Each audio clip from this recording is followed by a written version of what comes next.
Islam Dulatov might be Germany's first real UFC star. Alright, let's be real for a second. If there's one country that's been seriously struggling to produce top MMA talent, it's Germany. The UK? They've got Paddy Pimblett, Tom Aspinall. Spain? Ilia Topuria just became champ, and even his brother's making noise. France is stacked with Gane, Imavov, and a bunch of up-and-comers. Poland, Jan, Joanna, Gamrot, they've been killing it for years. But Germany? Kinda silent. No real standout names. Until now. Abus and Nasrat, the pre-Islam era. Before Islam Dulatov came onto the scene, Germany had a couple fighters you could mention. Abus Magomedov and Nasrat Hakparast. Nasrat was solid, but never really caught fire, you know? Abus looked great in his UFC debut, like seriously good. But then boom, they threw him in there with Sean Strickland, way too early. And now looking back, Strickland literally became champ one fight later. Still, to be fair, Abus bounced back. He's on a 3-fight win streak now and ranked in the top 15, which is massive. But the hype, it's not the same. And that's what makes Islam different. He has that spark, that intangible it factor. When you watch him, you don't just see a fighter, you see someone who could actually make waves, build a fan base, bring a spotlight back to German MMA. Islam Dulatov, the new hope. So now we've got Islam Dulatov. And the question is he actually that guy? Right now, it's early, but man, he looks sharp. Striking's clean, timing's nice, and he's got confidence. He knows how to carry himself, like he already belongs here. And one thing I love, he goes for the finish. No point fighting, no playing it safe. Out of his 12 wins, all 12 are finishes. That's 7 knockouts and 5 submissions. The guy's a problem. Even on Dana White's Contender Series, he showed out. Didn't even count on his pro record, but had Dana jumping out of his seat. And then in his UFC debut, boom, left hook, fight's over. He's got power in both hands, sneaky knees, and he's dangerous in every exchange. That kind of explosiveness is rare. He's not just winning, he's making a statement, and that's what builds hype. Now, people say he's Chechen, his wrestling must be elite, but let's slow down. Just being born in Chechnya doesn't mean you wrestle like Khabib. Islam actually grew up in Germany, trained mostly in striking gyms, but you can tell his wrestling defense is solid. You watch his early fights compared to now, huge improvement. He doesn't even need to wrestle, he just puts people out standing up. And honestly, that's what fans love to see, knockouts, finishes, exciting fights. And then he models. Here's the crazy part. Islam's also a legit runway model. He signed to IMG Models, walked for Versace, Gucci, Tommy Hilfiger, Hugo Boss, the big leagues. He even said after his UFC debut KO, "I've got a GQ shoot on Monday." Like what? That's wild. Dude's knocking people out on Saturday and modeling for GQ on Monday. And that dual life, it only adds to his star power. He's marketable, he stands out. You can't teach that. And family background. Whole clan fights. He's not the only one either. His older brother, Jibril, was the one who got discovered first as a model. Then the whole family kind of followed his lead. 6 brothers in total. And guess what? A bunch of them fight too. Islam even said, "My little brothers are already top level and they're still in school." One of them, Tamerlan Dulatov, is already 2-0 and signed to Octagon, a big Euro promotion. Still raw, but give it time. That Dulatov name might be everywhere in a few years. And when a whole family's involved like that, it's not just a career, it's culture, it's legacy. And early life, refugee to fighter. And the story gets deeper. Islam and his family fled the war in Chechnya when he was a kid. They moved through cities like Shali and Grozny and finally ended up in Germany as refugees. New country, new language, new culture. And from that, MMA and modeling became their way up. That's a wild journey. Just think about that. Escaping war, starting over, and now he's finishing fights on the biggest stage in the world. That's not just impressive, it's inspiring. So here's the thing. Islam's got the look, the skills, the story, the hype, everything. But we gotta take it slow. Don't rush him into the top 15 too soon like they did with Abus. Let him get 3 or 4 solid fights under his belt. Keep building momentum. He's still young. If he can stay injury-free and fight 2 or 3 times a year, he's going far. Right now, it's all potential, but man, it's exciting potential. Let's hope Germany finally gets the recognition it deserves. And if anyone can put them on the map, it's Islam Dulatov.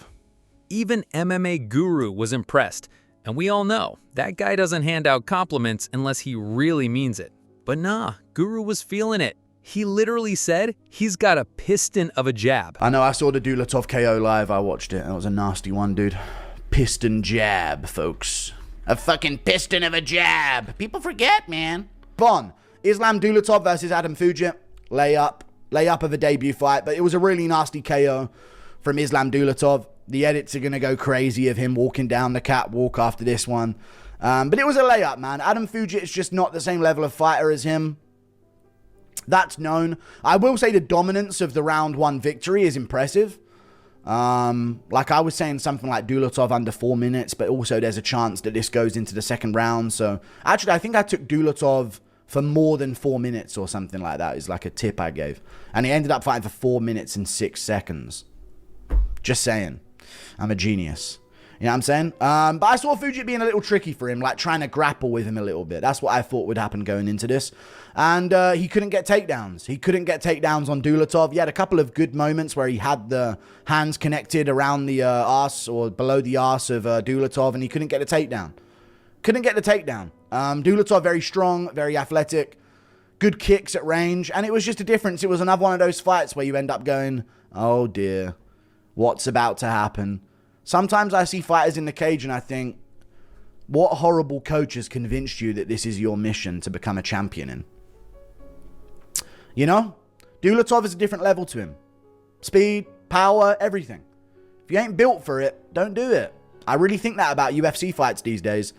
Dulatov was landing really nasty knees in the clinch. That was something that he was doing very well. He landed good step-in knees because he knew Fugitt was trying to crowd him. Like if he stepped in, he knew Fugitt would try and get the clinch on him or shoot a takedown. So he just kept throwing knees as he came in. He landed a good 2 of them. And then I think he actually posted on the head of Fugitt in the clinch and like smashed a knee into his face there. And then eventually he finishes him with what I can only describe as a Doohoo Choi punch. And it's the way that Doohoo Choi throws a lot of his... Maybe it's just the correct way to throw punches.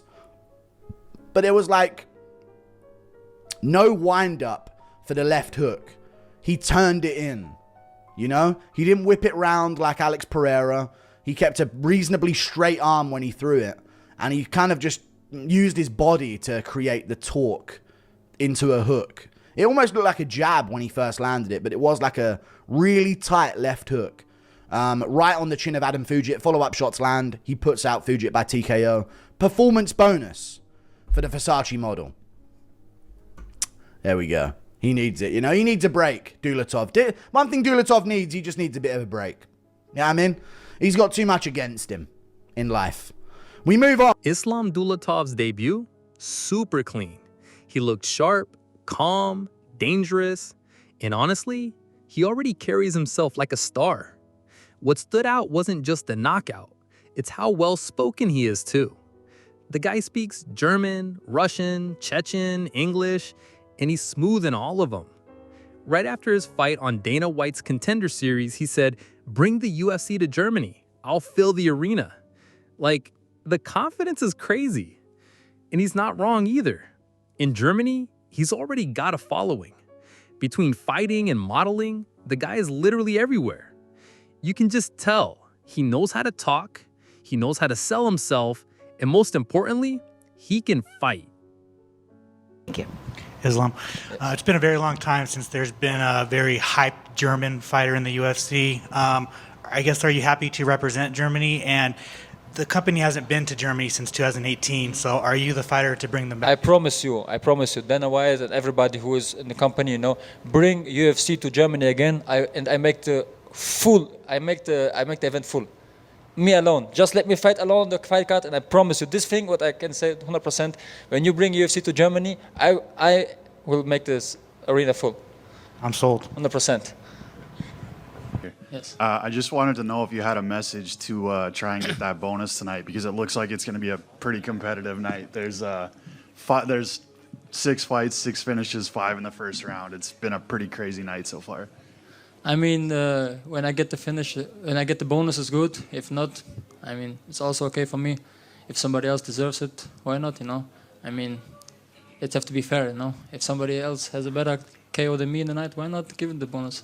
And then I just wanted to ask, like, you credit your team and things like that. I just wanted to ask, like, where the intelligence comes in that octagon, because it seemed like whenever he threw a kick, you were timing it perfectly with the overhand. And then we saw him land a kick. It kind of stumbled you on the feet a little bit there. And then right after that, you immediately checked it, walked him down, and ended the fight. So, like, where does that intelligence come from? From Abu Magomedov. He coached me very well, and yeah, I have to say thank you to him. Actually, he's here. Thank you, my brother. Yeah, he told me, hey, Islam, don't rush, be relaxed, Now he will come in. And exactly when I heard that they say he will come in, I throw the hook, boom, he go in. Did you know coming in that shot was going to be one that could be open to you, the one that put him down? I said it also in my interviews a few days ago. I'm always coming for first round finish. I always finish my opponents, and this is always the way I go. So. Yeah, I see the cast on the hand. What happened there? I think I broke my thumb last week in the sparring already. And yeah. And in this fight, I gave an uppercut and had some. I don't know what it is now. I have to check it, but yeah. Yeah, does it hurt pretty bad or? It's okay. I mean, Sean Shelby talked to me. I told him I can fight next week, so. Yeah. Is it scary a bit when you're waiting so long for the debut and then you suffer an injury like a week out? Yeah, but this was like last sparring. I mean, like you never go 100% in a fight. You have always some injuries or some stuff. It's okay, part of the game. And with the photo shoot on Monday, right? You'd rather the hand injury than a cut or something, a black eye? Yeah, it's okay. Even black eye, even a cut is no problem. You can fix that. Yeah. And tell us a little more about that. I know you talked about it a little bit. What's coming up for you outside of the cage? I have some shoots coming up, all the stuff. A lot of things coming up for me. But for me, it's more important what is next for me in the UFC. So yeah, had to go back to the gym, start the camp again, and fight soon again. Yeah, you're obviously very talented. When you look at this welterweight division, how long do you think it's going to take you to get up into ranked fights and things like that? I'm going to be honest with you guys. I want to take my time for this, I mean, I grow up, I make big steps from each fight. And, actually, it will take as long as it takes. So, I mean, I waited so long for this opportunity to fight in the UFC. I mean, now 2 years or something like that, it will not change anything. I want to fight for the title when I'm on my prime. And, yeah, we will get there soon. Islam, right over here. Thank you. When you think about the Contender Series fight that you had back on October 8th of 2024 to now, how proud are you of the fact that you just made your UFC debut, you got the first round finish, and just what the past year's been like for you? I'm very proud because that time I didn't rush anything. I did my game plan. I followed the game plan. My coaches, Daniel, Abus, and my little brother Tamerlan, they told me, brother, you're going to knock him out anyways, But this time, don't rush. Relax, he will give you that. And as my brother Abus told me, wait, he'll come now. And then when he came in, I knocked him out with the left hook, Yeah, this time, I'm very proud of my performance today because I didn't rush anything, was relaxed and saw everything, man.